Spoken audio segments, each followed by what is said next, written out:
You got our last topic, Dave? Oh, yes I do. Right here. History of Pixar Studios. 9 for 9. 9 movies, 9 hits. Since they created the first entirely computer-animated feature films in 1995, Pixar Animation Studios have been on an unparalleled winning streak. In addition to grossing over $2 billion domestically, Pixar has won 10 Academy Awards, including last month's Oscar for Best Animated Feature for WALL-E. But success has never come easy. For their band of Hollywood outsiders, and each film has its own unique story behind how it was made.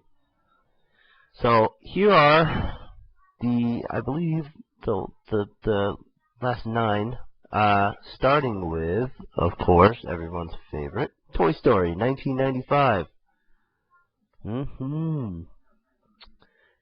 Director John Lasseter originally conceived this to be a half-hour TV Christmas special. But when executives at Disney looked at the numbers, they decided the investment would be so big it made more financial sense to do a full-length film. The script was in development for over 4 years, and at one point Disney shut down production entirely, so it could be entirely rewritten. The script went on to be nominated for an Oscar. Pretty good. Love Toy Story. Yeah. You know, I saw Toy Story recently.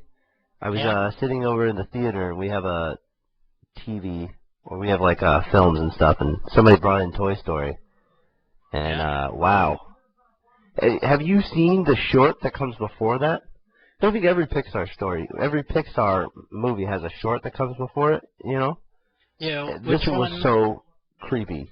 This is the one, it's I don't know, it's like this little toy soldier, or little toy band member. He's got a drum on his back, and he's got cymbals in his hands, and when he moves, they clash together, and the drum beats and stuff. This kid walks in, or it's a baby. Like I don't know. You gotta see it to believe it. Like this kid is honest to God the creepiest thing I've ever seen. Like I would rather watch The Exorcist 3 times than sit in the room with this kid. Like it's that creepy. Do you remember the title of the short? Huh? Oh, no, I do not. I wish I did. Yeah, well, I'm sure we can look it up, but it's just the scariest thing I've ever seen. All right, I will look that up. I will look that up. Let's go to number 2. 1998, Disney presents A Bug's Life. Just to familiarize yourself with life at ground level, the filmmaker stuck tiny video cameras on sticks to see what the world would look like through ants' eyes. The biggest technological challenge was animating the entire ant colony. First, the technicians didn't think their computers could handle more than 50 characters at a time, but they were eventually able to animate over 800 ants in a single shot. Well, that's just amazing. 800. We've come a long way from 1998. How many do you think we could do now?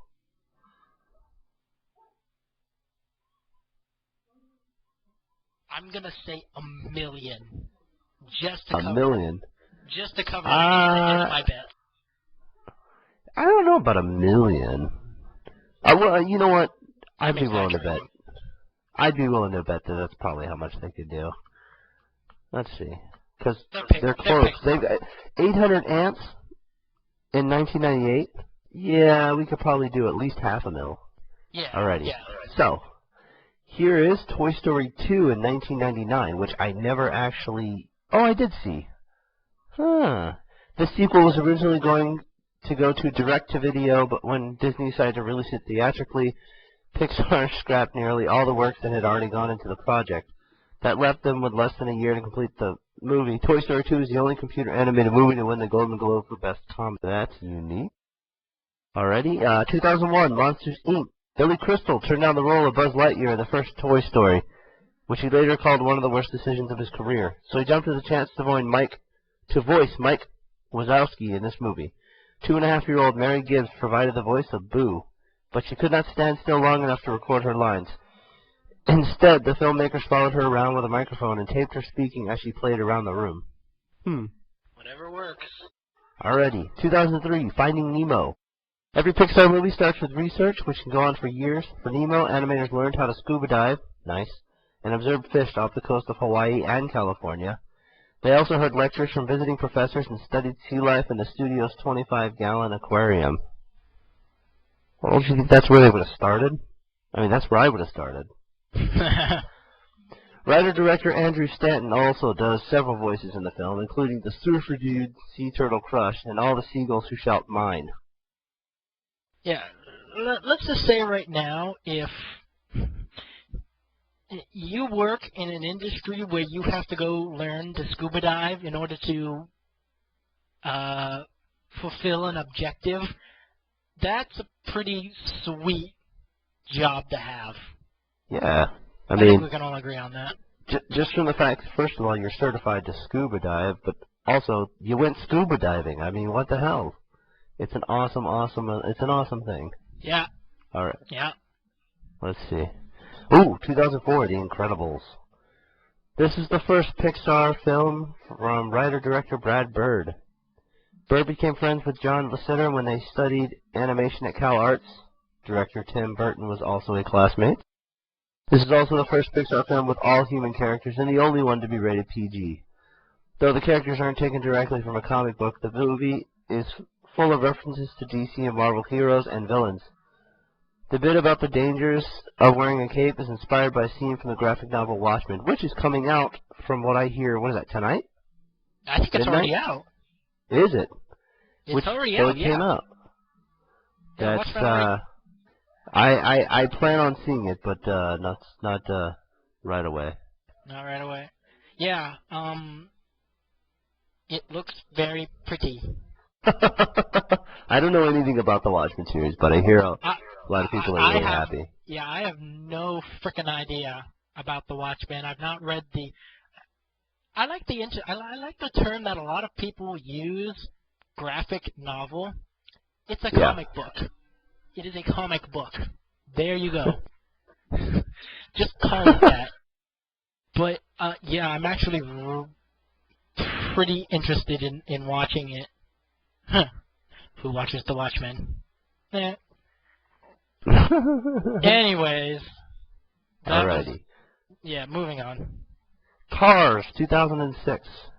Many people assume the character of Lightning McQueen was named after Steve McQueen, the star of the movie Le Mans, and a racing enthusiast in real life. But actually, he was named after Glenn McQueen, an animator at Pixar who died in 2002. Sad. Cars grossed less money worldwide than the previous 4 Pixar movies, but related merchandises brought in nearly $1 billion in 2006. Consumer whores again. Yes. Alrighty? Ratatouille. Research for this movie took the Pixar crews to Paris, where they rode around the city on the backs of motorcycles, videotaping the sights of the city.